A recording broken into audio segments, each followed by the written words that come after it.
जम्मू संगवारी मल्ला जय जोहार। संगवारी हो, आज हम लोग बात करेंगे सीजी टेट के बारे में, पूरा डिटेल चर्चा करेंगे। शिक्षक भर्ती के बारे में भी देखेंगे हम लोग।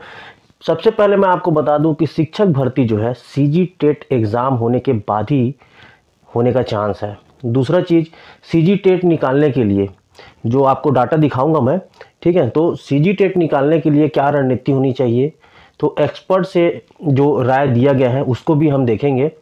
साथ ही साथ देखेंगे कि सीजी टेट निकालने के लिए कौन से विषय में आपको ज़्यादा फोकस करना चाहिए। तो ठीक है, वीडियो को आगे बढ़ाते हैं। अगर आप मेरे चैनल में नए हो तो चैनल को बिल्कुल लाइक करें, सब्सक्राइब करें, अपने दोस्तों को शेयर जरूर करके रखें। ठीक है, तो चलते हैं वीडियो की ओर। शिक्षकों की भर्ती के लिए वित्त से अनुमति का हो रहा है इंतजार। आपको पता ही होगा कि बहुत सारी भर्ती है, 33,000 पदों की भर्ती होनी है। तो वित्त विभाग में पहुंच चुका है मामला, लेकिन वित्त विभाग से अभी तक इसको क्लियरेंस नहीं मिला है। ठीक है, अब ये कब तक मिलेगा, क्योंकि वित्तीय भार ज़्यादा पड़ेगा। तो वित्तीय भार ज़्यादा पड़ेगा उस नाम से हो सकता है कि पद में कटौती किया जाए।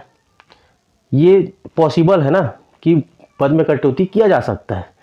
अब देखने वाली बात होगी कि वित्त विभाग कितने पद की अनुमति देती है और उसके बाद आगे क्या होता है। लेकिन अभी तक वित्त विभाग से अनुमति नहीं मिली है। ठीक है, उसके बाद फिर हम लोग देखते हैं जो बीएड डीएड संघ वाले हैं, उन लोग का मानना है अभी तक के जितने भी मंत्री हैं और शिक्षा मंत्री जी हैं, बृजमोहन अग्रवाल जी और तमाम ऐसे मंत्री हैं, उन लोग से जाके उन लोग मिल रहे हैं ताकि आचार संहिता लगने से पहले नोटिफिकेशन टीचर भर्ती का कम से कम एटलीस्ट वो आ जाए। उसमें उन लोग लगे हुए हैं, क्योंकि अगर एक बार आ गया तो उन लोग का कहना है कि हम लोग निश्चिंत हो जाएंगे, बाकी टाइम मिलेगा पढ़ते रहेंगे, ताकि अगर एक बार एग्ज़ाम जैसे आवेदन होता है, एग्ज़ाम डेट आता है या संभावित बताया जाता है, तो उसके बाद फिर जो है अभ्यर्थी निश्चित हो जाएंगे। तो आचार संहिता पहले अगर नोटिफिकेशन आता है टीचर भर्ती का तब तो बढ़िया है, नहीं आया तो फिर वो चुनाव के बाद कब आएगा, कहाँ आएगा, ये तो पता किसी को नहीं है। फिर वो देखेंगे आगे जब भी उसमें अपडेट होते रहेगा तो। ठीक है, अब हम लोग बात करते हैं सीजी टेट के बारे में। देखिए, टेट में जो है अ से अनार, आ से आम पढ़ाने की पात्रता भी आसान नहीं है। ठीक है, आप लोग को पता ही होगा कि 1 से 5वीं क्लास और 6वीं से 8वीं क्लास, ठीक है, तो प्राइमरी स्कूल है, मिडिल स्कूल है, तो उसको जो है सहायक शिक्षक और शिक्षक भर्ती के लिए भी आपको सबसे पहले सीजी टेट पास करना होता है। और ये जो सीजी टेट जो है वो बच्चे लोग को जैसे पढ़ाते नहीं, आ से अनार आ से आम, इसी चीज़ को पढ़ाने के लिए आपको पहले सीजी टेट निकालना है, फिर उसके बाद टीचर भर्ती निकालना है। ठीक है, और इसका जो है डाटा देखिए सबसे पहले, उसके बाद फिर हम लोग बात करेंगे रणनीति कैसी होनी चाहिए। तो इसका डाटा देखिए पहले 2011 में। ठीक है, 2011 में जो है अभ्यर्थी कितने थे, 7,34,000 और क्वालिफाई कितने किए, 64,750, मात्र 8.81%। ठीक है, इतना अभ्यर्थी ही जो है पास किए थे। उस समय 12वीं पास के बेस में होता था, उस समय ऐसे बीएड डीएड ऐसा कुछ रहता नहीं था। ठीक है, फिर 2014 का देखो 15.54%, 16 में देखो 11%, 17 में देखो 5%, 19 में देखो 6.5%, 20 में देखो 9.70%, 22 में देखो 10.92%।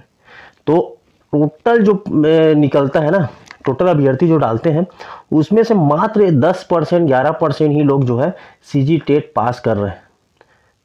तो इसमें बहुत सारी रणनीति आपको बनानी पड़ेगी।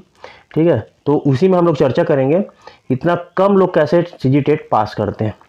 तो इसमें जो एक्सपर्ट हैं आपको पता ही होगा, ठीक है, रवि गोयल सर के बारे में, उड़ान में है वो और बहुत अच्छे गुरुजी हैं और मस्त पढ़ाते हैं वो। ठीक है, तो उनका मानना है कि इसमें जो मैथ्स और इंग्लिश, ठीक है, तुलनात्मक रूप से जो है बाकी सब्जेक्ट की तुलना में मैथ्स और इंग्लिश बहुत टफ आता है। चूँकि परीक्षार्थी 10वीं के बाद विषय के रूप में मैथ्स की पढ़ाई नहीं किए रहते, इसलिए जो है प्रतियोगिता पेपर में अचानक से इसको हैंडल करना मुश्किल हो जाता है। बेहतर है कि तैयारी के दौरान जो मैथ्स और इंग्लिश को प्रॉपर इसमें समय दें। अब आपको पढ़ना कैसे, पहले तो अपना वीकनेस जानना पड़ेगा कि आपका कौन सा पॉजिटिविटी है जिसमें आप ज़्यादा नंबर ला सकते हो और कौन सा ऐसे नेगेटिविटी है जैसे मतलब इसमें कम नंबर आता है, ये मेरा कमजोरी है। ऐसा आपको पहले पढ़ोगे तो आपको नॉलेज हो जाएगा मैक्सिमम लोग का क्या होता है, मैथ्स में बहुत कम नंबर आता है ना, कुछ लोग का साइंस में कम आता है। तो ऐसा आपको खुद एनालिसिस करना पड़ेगा, और जिसमें आपको कम आता है, ठीक है, उसमें ज़्यादा मेहनत करना है, और जिसमें आता है उसको तो प्रॉपर लेके रिवीजन करते रहना है। तो ये ऐसा टाइप का पढ़ाई का रणनीति होना चाहिए, ठीक है। और इसका देखिए 2.5 घंटे की होगी पेपर, ठीक है। पेपर जो है कितने घंटे की होगी, 2.5 घंटे की होगी। इसमें पेपर कैसे आता है, कितना कितना प्रश्न आता है, कौन कौन से टॉपिक से, तो देखिए बाल विकास एवं शिक्षा शास्त्र से, हिंदी, इंग्लिश, गणित और पर्यावरण, 30 क्वेश्चन सभी पूछे जाते हैं। टोटल 5 खंड होता है, 150 नंबर का। उसमें आपको लाना रहता है, आरक्षित वर्ग से होगे तो 50%, अगर अनारक्षित वर्ग से होगे तो 60%, ठीक है। इतना नंबर लाना रहता है, ठीक। 6वीं 7वीं के लिए टीटी पास करने के लिए आपको जो है, ठीक है, बाल विकास एवं शिक्षा शास्त्र, हिंदी, इंग्लिश 30 नंबर, यानी टोटल कितना हो गया, तीनों मिला के, तीनों सेक्शन मिला के 90 नंबर का हुआ। उसके बाद फिर जो विषय आधारित, जैसे कि आप मैथ्स वाले हैं, साइंस ग्रुप से हैं या सोशल साइंस से हैं, तो उन लोग का आता है 60 नंबर का अलग से, तो कुल मिला के 150। तो वेटेज कितना है साइंस का, देखिए गणित विज्ञान डायरेक्ट 60 नंबर का, तो इसमें टारगेट कर सकते हो, ठीक है। और बाल विकास एवं शिक्षा शास्त्र इसमें भी देख सकते हो आप।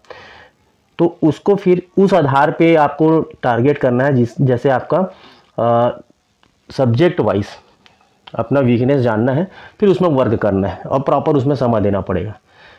समय अभी ऐसे भी टीटी के लिए बहुत समय है, तो धीरे धीरे भी आप उसमें अगर मेहनत करोगे तो उसमें जो है इम्प्रूवमेंट आना स्टार्ट हो जाएगा, ठीक है। आप लोग को यही बताना था, क्योंकि इसमें जो है 10% 11% लोग जो है टीटी जो है पास कर रहे हैं, बहुत लोग ऐसे हैं जो नहीं कर पा रहे हैं। तो इसके लिए प्रॉपर आपको मार्गदर्शन की ज़रूरत पड़ेगी, और उसको ही आपको फॉलो करना पड़ेगा, ठीक है। नेक्स्ट हम लोग देखते हैं, NHM के 77 पदों के लिए होना था साक्षात्कार, लेकिन अब भर्ती हुई रद्द, ठीक है। राष्ट्रीय स्वास्थ्य मिशन आपको पता ही होगा कि तहत प्रदेश एवं जिला स्तर पर विभिन्न संविदा पदों पर भर्ती की प्रक्रिया पूरी तरह से निरस्त हो गई है। इस संबंध में NHM की ओर से सूचना जारी की गई है। गौरतलब है कि NHM में राज्य स्तर के 26 और जिला स्तर के 51 संविदा पदों के लिए पिछले साल सितंबर में, देख सकते हैं आप कब क्या है, पिछले साल सितंबर की, ठीक है। इसके लिए दिसंबर में पात्र सूची जारी की गई थी। चयनित अभ्यर्थियों है उसका इंटरव्यू लेना था, और जो है कौशल परीक्षण तो मार्च में होना था, लेकिन इसको अब रद्द कर दिया गया, ठीक। इस भर्ती को रद्द कर दिया गया। और एक और है, आप देख सकते हैं, वहीं दूसरी ओर NHM के तहत ही आयुष्मान भारत स्वास्थ्य अधोसंरचना मिशन के अंतर्गत विभिन्न संविदा पदों पर भर्ती होगी, ठीक है। और कुछ पद है उसके लिए भर्ती मंगाई जाएगी। प्रोग्राम एसोसिएट, सीनियर सेक्रेटरियर, असिस्टेंट आदि के कुल 8 पद शामिल हैं। लिखित परीक्षा, कौशल परीक्षा, और फिर इसका इंटरव्यू होगा 3 चरण में, ठीक है। पहले लिखित होगा, फिर कौशल होगा, फिर इसका जो है इंटरव्यू होगा।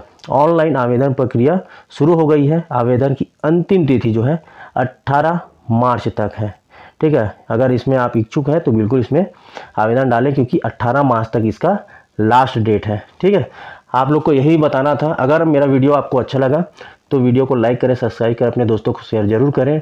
मेरे जो है टेलीग्राम चैनल से जुड़े बहुत अच्छे उसमें जो है करेंट का जो क्वेश्चन बनता है वो मेरे टेलीग्राम चैनल में डलता है, उसका लिंक मैं डिस्क्रिप्शन में दे दूंगा, ठीक है। बस आपको यही जानकारी देना था। जय भारत, जय छत्तीसगढ़।